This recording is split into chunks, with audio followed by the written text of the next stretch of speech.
Comenzando. Todos los asistentes están en modo de solo escucha. Buenas tardes amigos de Landatel, soy Diego García, Product Manager. Otra semana más en esta maratón particular de webinars de TP-Link venimos a presentaros un producto. Hace 2 semanas os presentamos una ONT, la VG1530, y hoy os traemos un poquito, por decirlo así de una manera familiar, os traemos al hermano mayor. Las características son muy parecidas, pero bueno, hay alguna diferencia, sobre todo la más destacable es que esta emite el Wi-Fi en AC, lo cual nos permite aprovechar en el Wi-Fi toda la velocidad que nos brinda la fibra, que es una de las principales ventajas que tiene la fibra óptica. Bueno, todas estas ventajas que tiene la ONT respecto a la anterior y respecto a las otras ONTs nos las va a explicar Carlos Gascón, ingeniero preventa en Landatel, especialista en TP-Link. No, tampoco me quiero alargar mucho más en esta presentación. Lo de siempre, al final del webinar haremos un turno de preguntas. Si me las vais haciendo a lo largo de la presentación, luego el turno será mucho más fluido. Y bueno, pues dicho esto, buenas tardes, Carlos. Buenas tardes a todos, ¿qué tal? Pues como siempre, te paso el control y somos todo oídos. Vale, muchas gracias. Ya estamos viendo tu pantalla. Perfecto. Voy a poner el puntero. Vale, pues efectivamente hoy queremos hablaros del nuevo dispositivo, del nuevo router GPON que ha desarrollado el fabricante TP-Link. En este caso es una opción más que da el fabricante a todos aquellos operadores que están empezando o que están ya desplegando fibra y que quieren un dispositivo completo que solucione toda la topología, sobre todo la topología del cliente final. El contenido que vamos a ver haremos una breve introducción sobre TP-Link Service Provider, es decir, los servicios que ofrece TP-Link a operadores y los desarrollos que está haciendo para operadores. Veremos también los highlights del XR500V o del XR500V, los puntos más interesantes en cuanto a hardware y en cuanto a funciones. Y luego vamos a centrarnos en todo lo que es el interface del firmware, es decir, la interfaz de configuración web que nos permite o que tiene desarrollada este dispositivo. Creemos que es interesante al final que antes de comprar un dispositivo se pueda ver todas sus cualidades, todas sus características y que además se puedan ver los apartados de configuración y algunos ejemplos de lo que se puede hacer y lo que no. Comenzamos con Service Provider. En este apartado simplemente buscamos hacer una breve introducción y comentar a todos los asistentes al webinar que TP-Link está haciendo bastantes esfuerzos en cuanto a tener un área o un desarrollo para operadores. Como vemos, hay un apartado específico. Si os metéis en la web de TP-Link vais a ver que en el apartado de Service Provider se redirige a una web específica donde se aportan o donde se explican las soluciones para operador.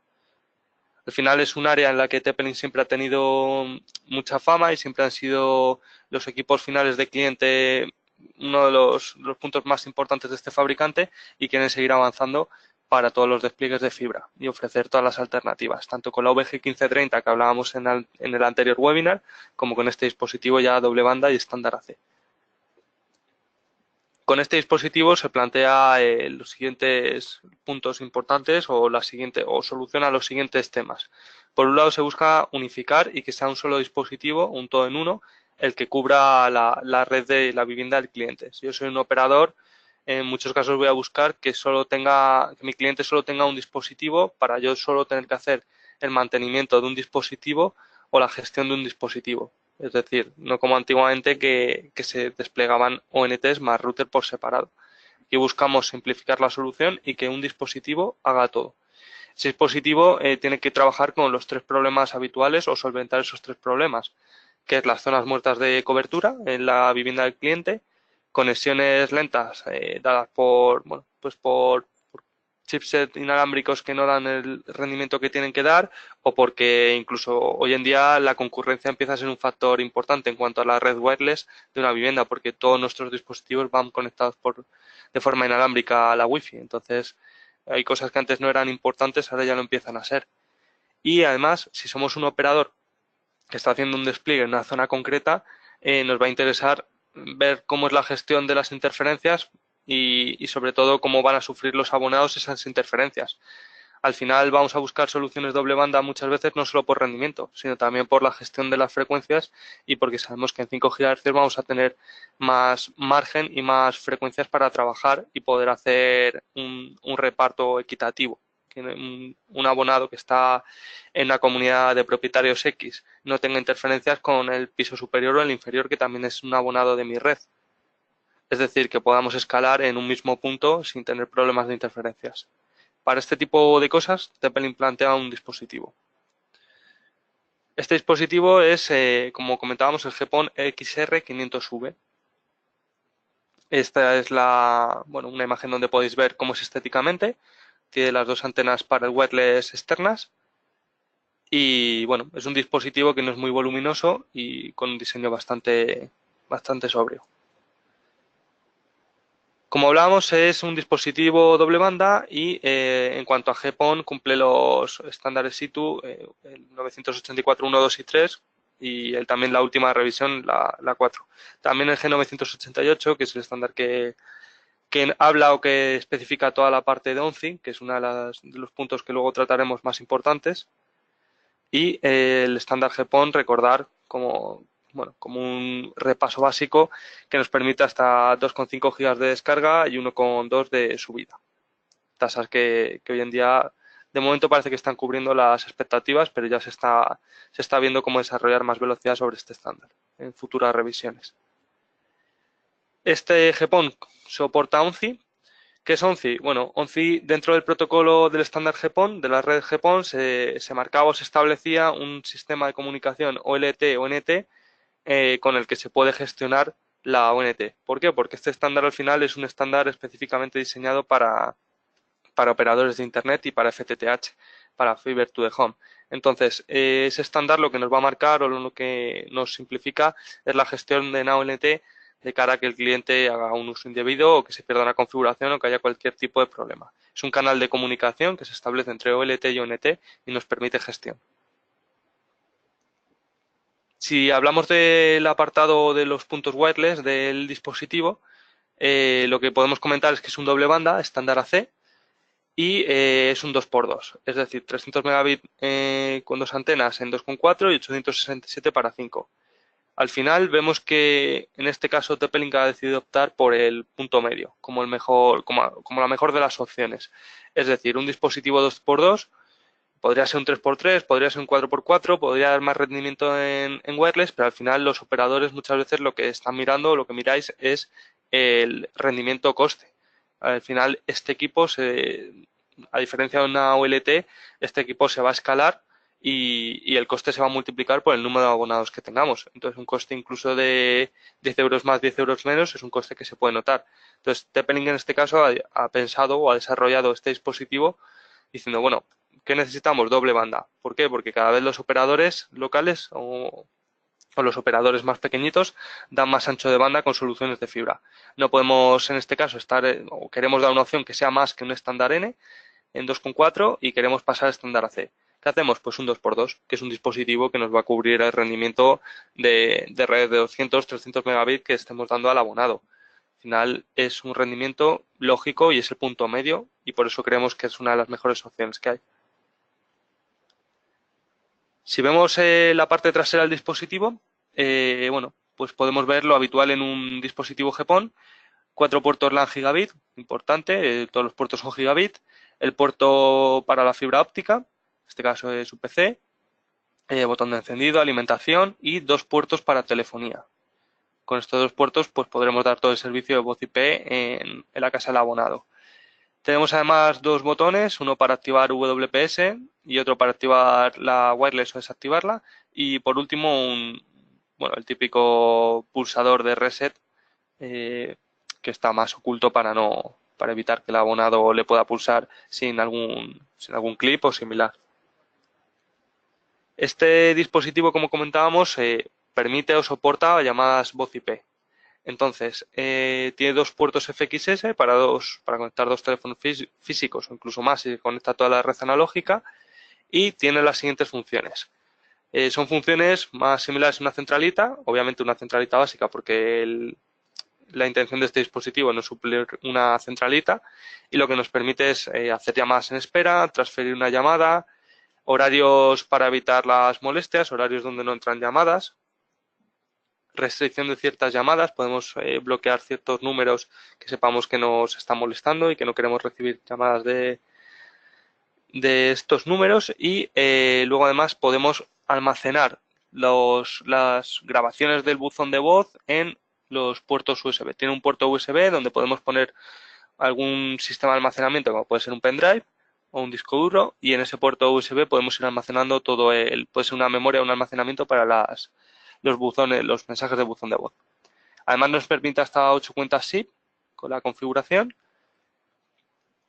Y como veíamos, el puerto USB, aparte del buzón de voz, tiene otra serie de beneficios. Puede ser una conexión 3G, 4G de backup, puede ser un servicio de medios, un media server refiriéndonos a DLNA o cualquier tipo de protocolo como Samba para compartir archivos. ¿Para qué está enfocado esto? Pues como poníamos al principio, esto quiere ser una solución completa para el cliente final. Entonces, cliente final, cada vez más clientes tienen Smart TVs y otro tipo de dispositivos que pueden ver almacenamientos en red a través de DLNA o de sistemas de compartición de medios.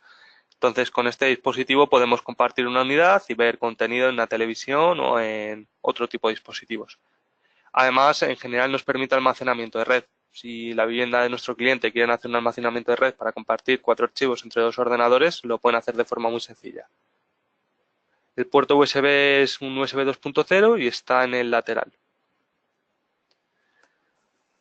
Para los operadores, un punto clave es la gestión, y que esa gestión del dispositivo o ese control del dispositivo de forma remota sea sencillo y sea simplificado.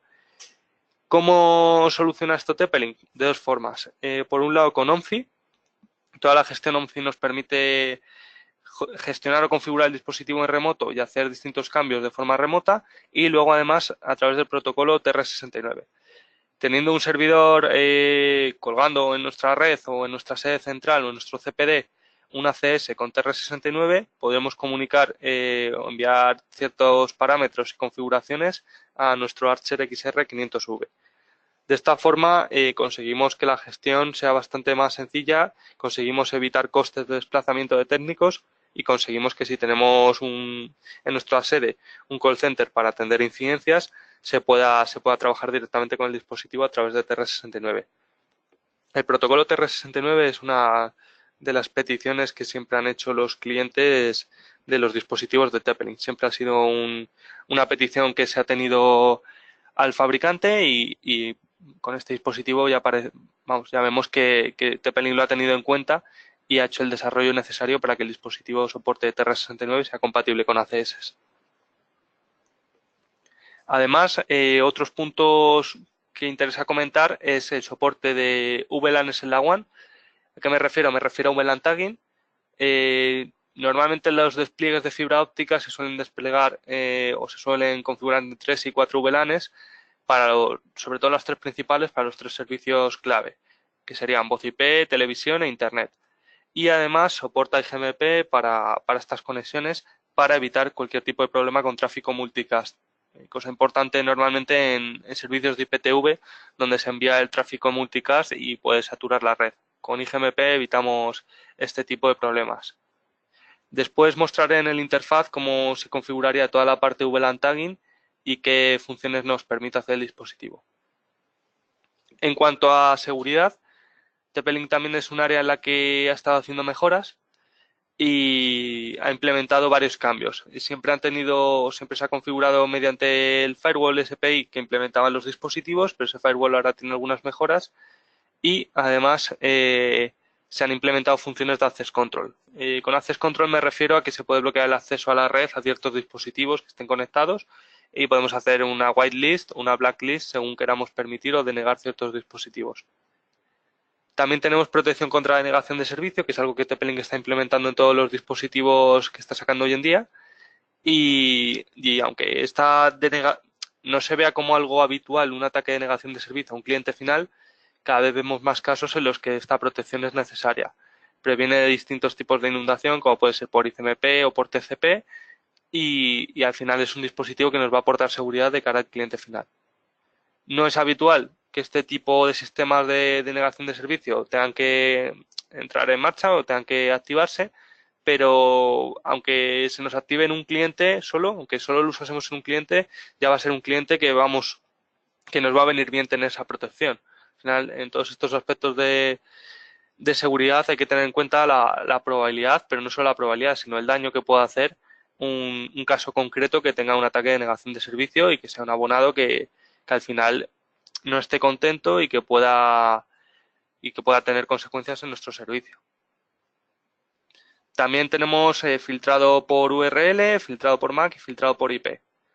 Hay filtrados de contenido y otro tipo de características que nos viene muy bien para distintos ámbitos, como puede ser ámbitos con niños, como el parental control, donde podemos delimitar un horario en el que ciertos dispositivos tienen salida a Internet y otros dispositivos no. Tenemos servicio de Dynamic DNS, es decir, si no tenemos IP pública estática, podemos trabajar con no IP y ese tipo de servicios, configurar la cuenta y que nos resuelva nuestra IP dinámica. La opción de hacer aperturas de puertos y la opción de UPnP.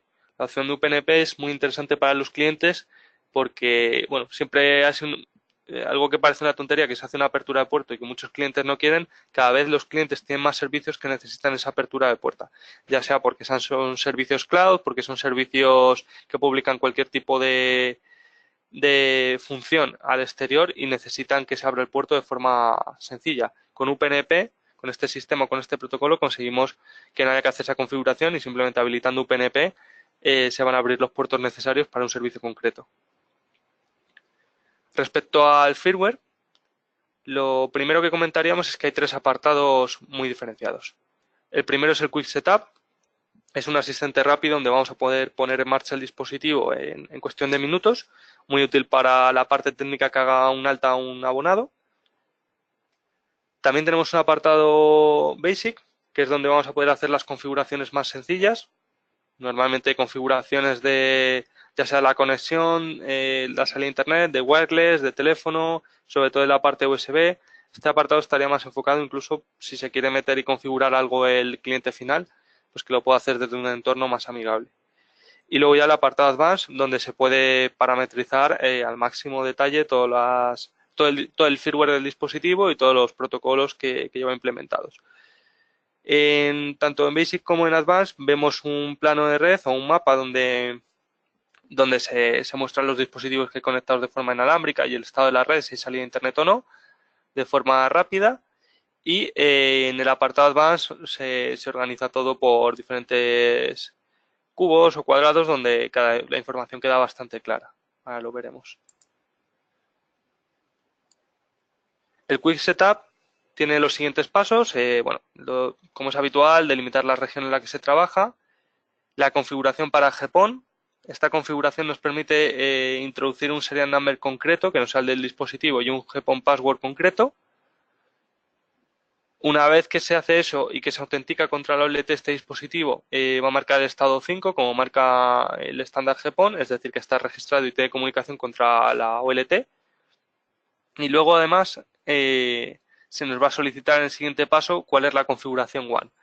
Tiene un sistema que detecta las VLANs que hay en la red directamente para simplificar esta configuración, pero si no podemos marcar una VLAN de forma manual. En este caso nos va a dejar configurar solo una VLAN, podemos configurar la de salida a internet, por ejemplo, y podemos configurar el tipo de conexión, ya sea PPPoE, Dynamic IP o Static IP. Son los tres tipos que nos permiten en este apartado. Por último, configuraríamos la wireless, el SSID para 2.4, para 5 y la contraseña. Y ya estaríamos. Por último, el último paso es hacer un test de conexión en el que nos mostrará que todo está correctamente. Después, en el apartado Advanced, tenemos varios subapartados. Por un lado, el status que ya hemos comentado, network, wireless, telephony y toda la parte de NATeos, USBs, controles, quality of service. Como creo que puede ser tal vez más aburrido verlo en diapositivas, vamos a entrar directamente al dispositivo. Aquí lo tenemos. y vamos a ir mostrando los apartados más interesantes. Tampoco queremos mostrar todos y que sea algo pesado, pero sí lo que más puede interesar al operador, que es la parte de conexión WAN. En este caso, en esta topología de ejemplo, como hacemos habitualmente, tenemos 3 VLANs levantadas con diferente direccionamiento y esas 3 VLANs correspondería a cada una de un servicio. Pues, por ejemplo, la 10 a Internet, la 20 a telefonía y la 30 a voz IP. Podemos agregar alguna otra conexión WAN y podemos habilitar o no el sistema de VLANs. Por defecto, el dispositivo nos ha identificado, ha estudiado o auditado el tráfico que le entra por el puerto PON y por defecto vamos a ver las VLANs en las que se está trabajando. Viendo cada tag en cada paquete, en las cabeceras, el dispositivo detecta que VLANs está utilizando la infraestructura. Podemos marcar que una VLAN en concreto es para tráfico multicast, ejemplo claro, IPTV, y después marcamos el tipo de conexión. Pues, por ejemplo, tenemos un PVPoE para la WAN de Internet. Ponemos usuario y contraseña y nos conectamos. Tenemos algunas opciones más. Por ejemplo, en Advanced podemos cambiar MTUs, podemos cambiar el tipo de NATeo, habilitar o no el GMP, varios puntos importantes. Y luego el Interface Binding. ¿Para qué nos vale esto? Pues bueno, la principal aplicación para este apartado, para esta configuración, quiero hacer un binding o un bridge, si lo queremos llamar así, entre la WAN que estoy configurando para la VLAN 50, que yo sé que es un servicio de IPTV concreto, y el puerto 3 del dispositivo. Pues lo marco y esa VLAN va a ir asociada solo a ese puerto LAN 3, o incluso a la Wi-Fi 2.4, o incluso al servicio de voz IP. Entonces podemos ir asociando interfaces físicos, por así decirlo, con conexiones WAN creadas asociadas a una VLAN. Además tenemos la opción de clonar o no MAC. Y esto sería el punto principal para operador, de cómo se gestionan las diferentes WANs. Luego tenemos también gestión de la LAN, hacer reserva de IPs, configurar el pool de HCP, las settings para GPON, buscando diferentes modos para que siempre, bueno, para buscar la compatibilidad del GPON contra las OLTs, Dynamic DNS, rutas estáticas, que bueno, ahí tampoco habría mucho que comentar, es como en cualquier dispositivo de routing. Luego en Wireless Settings vamos a poder configurar canales, anchos de canal, potencias para evitar interferencias con unos y otros abonados, WPS, planificador, es decir, que la red se emita solo en un horario concreto, y después, bueno, tiempos de baliza y de señalización. También tiene la función WDS Bridging. Esto nos valdría para comunicar o para hacer un bridge entre distintos dispositivos GPON de forma inalámbrica. WPS, que lo podemos habilitar o no, y también es multi-SSID. El multi-SSID está enfocado a tener la típica red de invitados a un segundo SSID que nos permita, incluso, de hecho, permite hasta 3 SSIDs más en 2.4 y en 5. O sea que podríamos tener una red de invitados y luego una red aparte para no tener que dar las credenciales de nuestra red a cualquier invitado que venga a nuestra vivienda. Al final estas son opciones que muchos operadores tal vez no vayan a usar, pero sí que hay casos concretos en los que un abonado pues quiere una red de invitados porque siempre trabaja con una red de invitados y le interesa esto. Pues bueno, si podemos cumplir esa demanda de un abonado con un mismo dispositivo, va a ser más polivalente. En cuanto a telefonía, estaban las funciones de centralita que comentábamos. Configuraríamos los distintos números de teléfono con el SIP correspondiente y los datos del operador. Podríamos establecer una agenda, configurar los dispositivos para reenvío de llamadas y que cada uno esté asociado a una numeración, un log de llamadas, que también viene muy bien tenerlo, reglas de marcado, denegación en ciertas franjas horarias para no recibir, bueno, para no tener molestias, para no recibir llamadas en esas horas, reenvío de llamadas, llamada en espera también y voicemail. Con el voicemail, como comentábamos, podemos tener buzón de voz directamente que se almacene en nuestra unidad USB. En este momento no aparece ninguna unidad porque no está conectado ningún USB al dispositivo. Para NAT, pues bueno, Virtual Server que ya lo hemos comentado, DMZ y UPnP serían los puntos principales.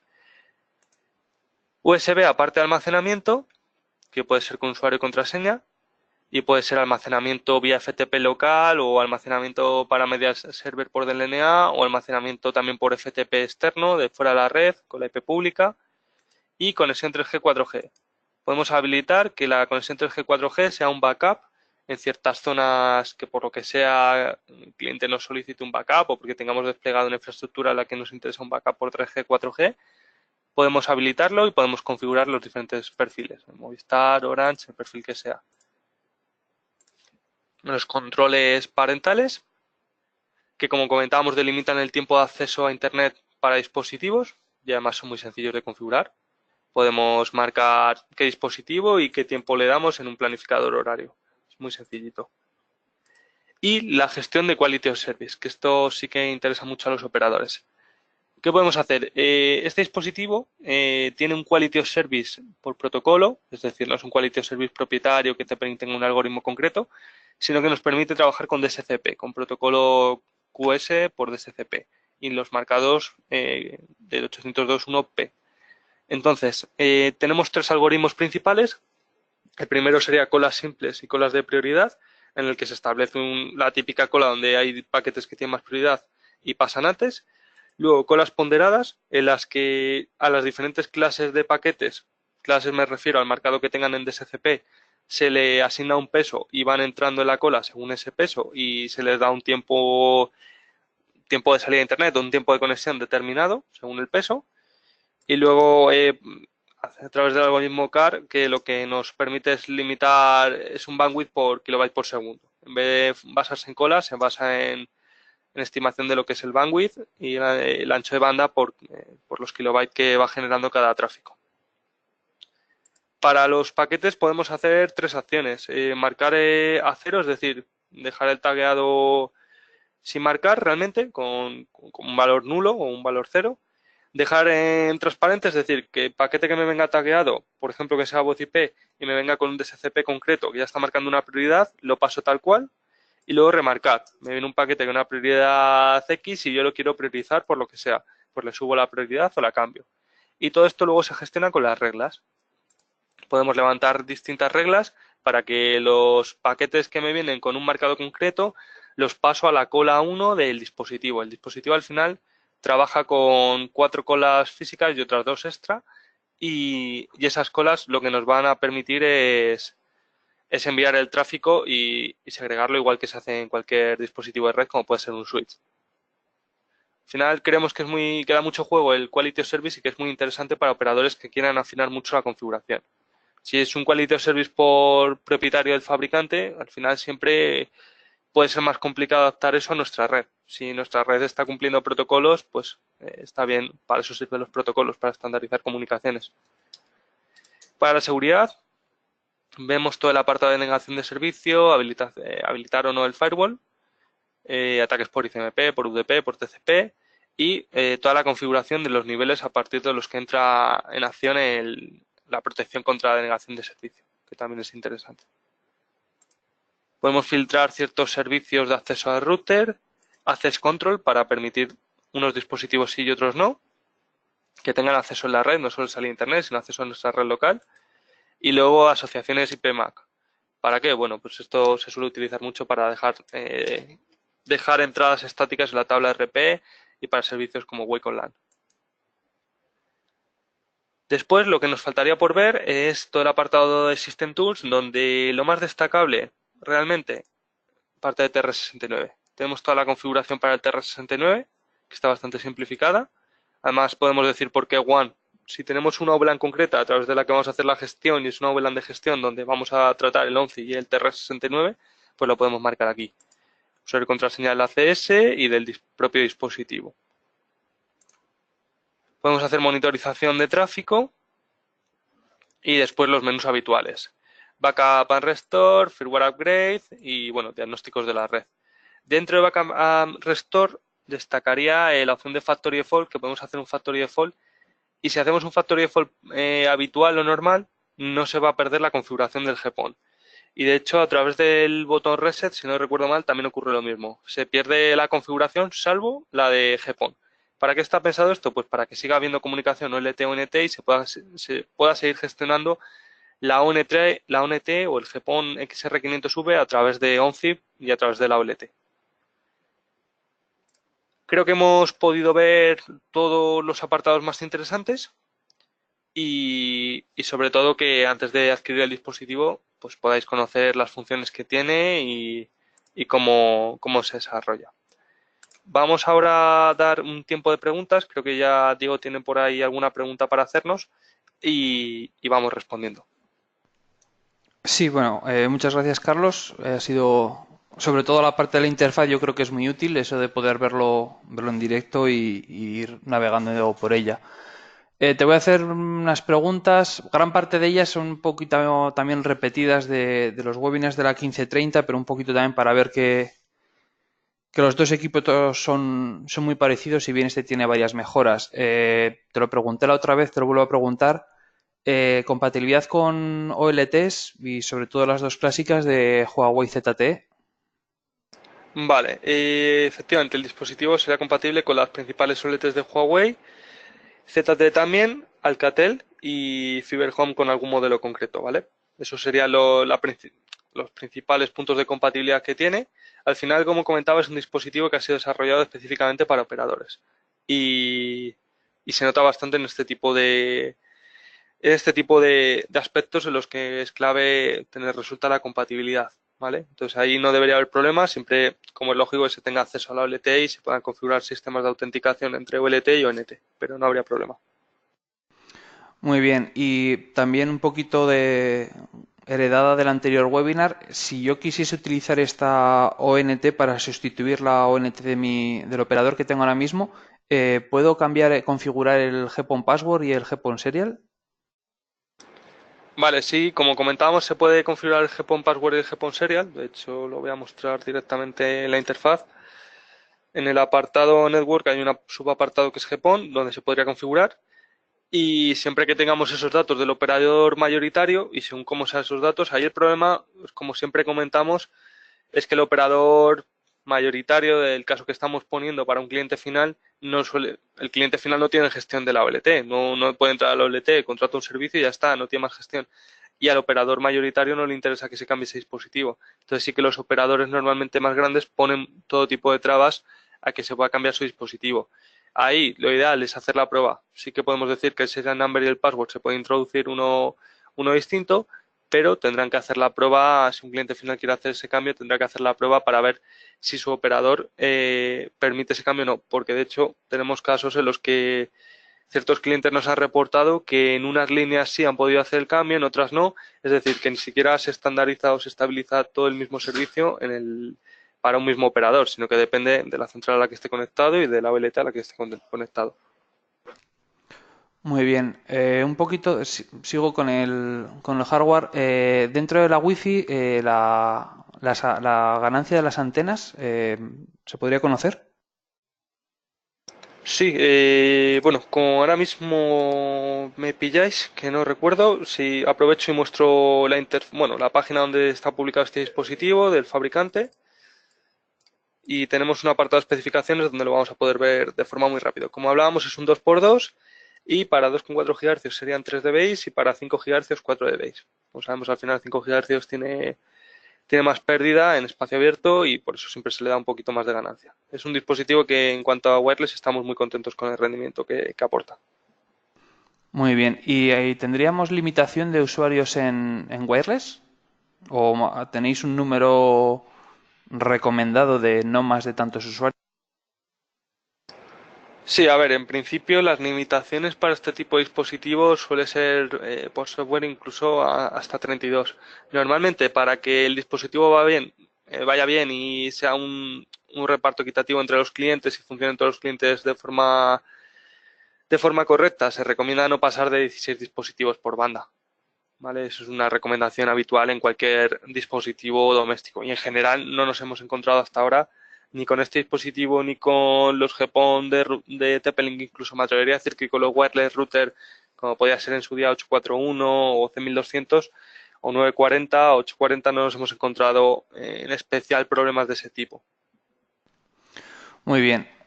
Cuando estabas enseñando las transparencias, has comentado que el puerto USB se puede utilizar para poner un router 3G, 4G por USB.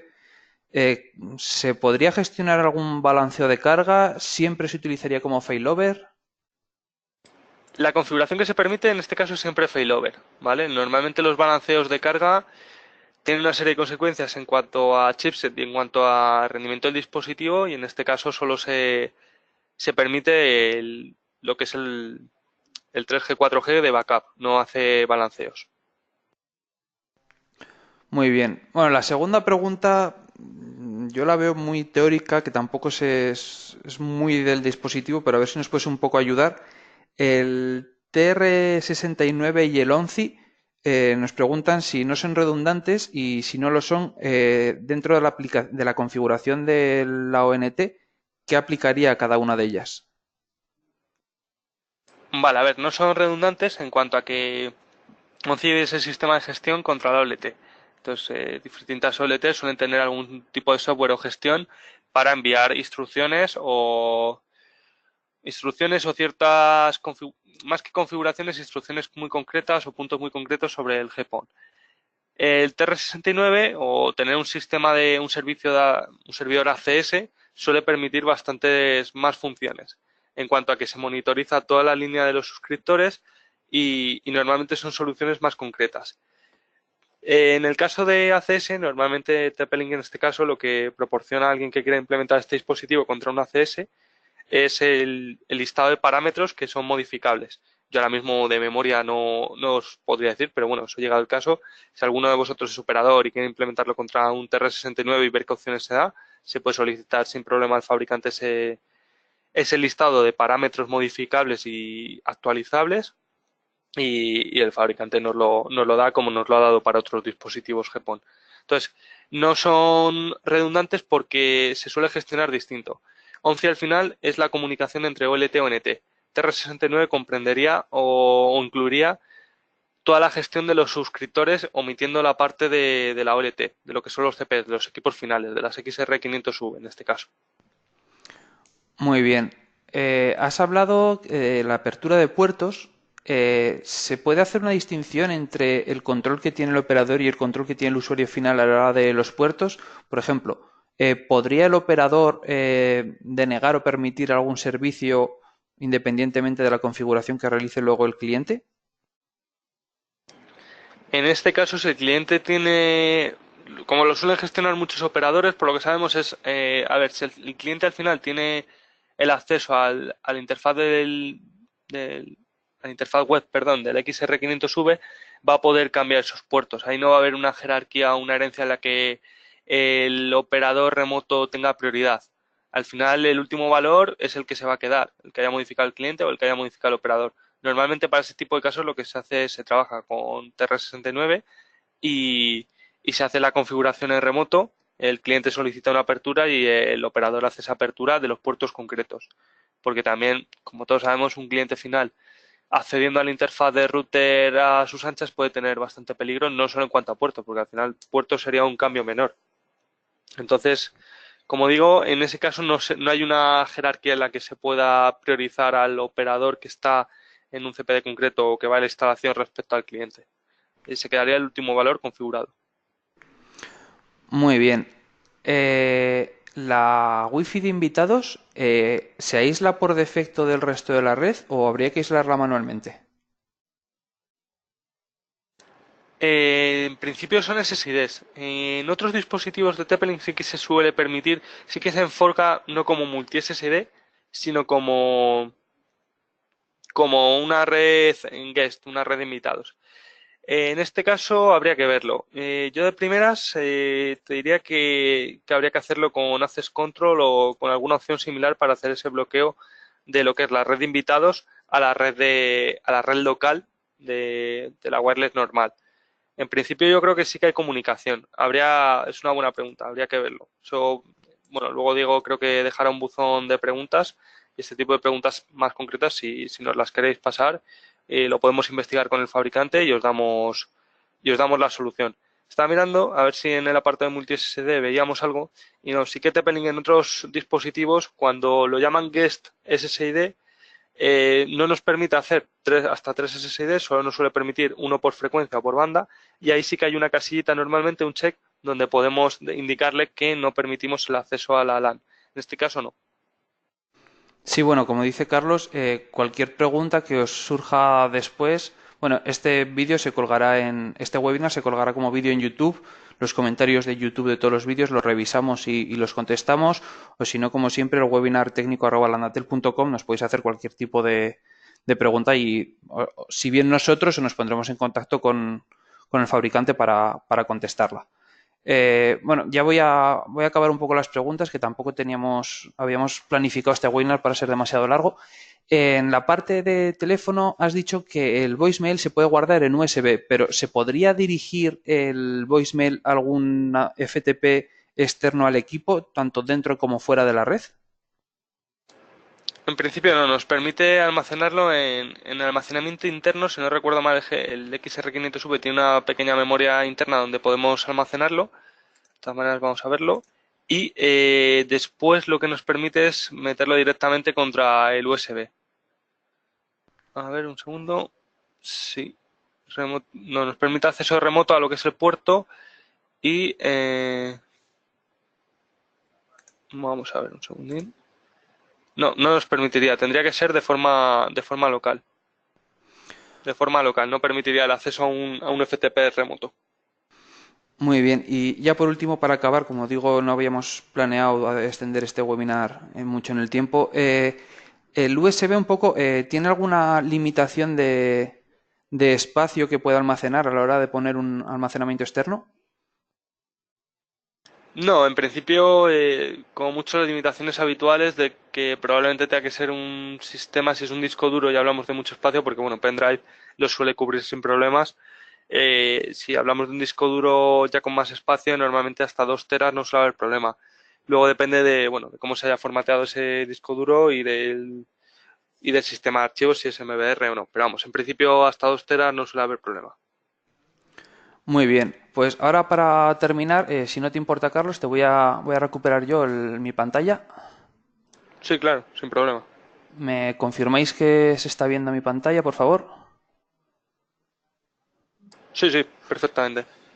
Vale, pues os lo anunciamos ya la semana pasada. Estamos preparando un curso para que podáis un poco. Bueno, la semana pasada hablamos de los EAPs y os avancé que estamos preparando un curso para que podáis venir aquí a las oficinas de Landatel y, como me gusta decir a mí, podéis juguetear un poco, trastear con ello en persona. Vamos a dar bueno, que lo queremos llamar curso, pero realmente la mayor parte de las cosas que os vamos a enseñar es a hacer en estos equipos las cosas que ya sabéis. Entonces, sobre todo lo que queremos es que vengáis y podáis, pues lo que digo, trastear, jugar con él, aclarar todas vuestras dudas en el momento, todas esas cosas que soléis hacer vosotros en vuestras redes, que las podéis poner en práctica aquí con un experto en la materia, que es Carlos Gascón, que bueno, como veis, es una persona que tiene recorrido con este tipo de equipos. Lo tenemos ya prácticamente todo cerrado. La comunicación oficial la haremos en breve. Yo os voy adelantando de manera un poquito exclusiva. La idea del curso que tenemos ahora mismo no hemos podido conseguir en tiempos que que nos traigan desde Tepelin el controlador, pero bueno, una de las cosas más importantes o más típicas que se suele hacer en estas configuraciones es la configuración entre el switch y el punto de acceso. Entonces, el curso, por el precio inicial que tenemos, aún no está cerrado, pero el precio inicial que tenemos será de 85 euros y el curso incluirá, para que os podáis llevar a casa, un EAP 225 V3, la última versión con el Wave 2 y todo lo que comentamos la semana pasada, y además un switch gestionable que es el 108PE, que es alimentación por PoE, compatible con este equipo para que podáis alimentarlo y gestionable para que podáis trabajar con VLANs. Entonces, la idea del curso es que vengáis aquí, estáis toda la mañana con nosotros, Carlos dará al principio una serie de parámetros, os pondrá un mini laboratorio para que pues un poquito hagamos todos el mismo ejercicio y podamos ver un poco todo, pero luego sobre todo lo que nos interesa es que seáis vosotros los que trabajáis con el equipo, que podéis resolver las dudas en el momento y que os vayáis con la idea de que es un equipo un conjunto de equipos que de verdad os pueden solucionar un problema, os pueden solucionar un hotel, una oficina o incluso para el que tenga una casa grande o simplemente quiera instalarlo en casa. Son equipos que tanto en precio como en prestaciones están muy bien y lo que decíamos y nos dice Tepelín es que uno de los principales factores que tiene es su robustez. Son equipos con garantía de por vida y realmente es una muy buena inversión. Dicho esto, Carlos, muchísimas gracias por tu presentación. A vosotros, gracias.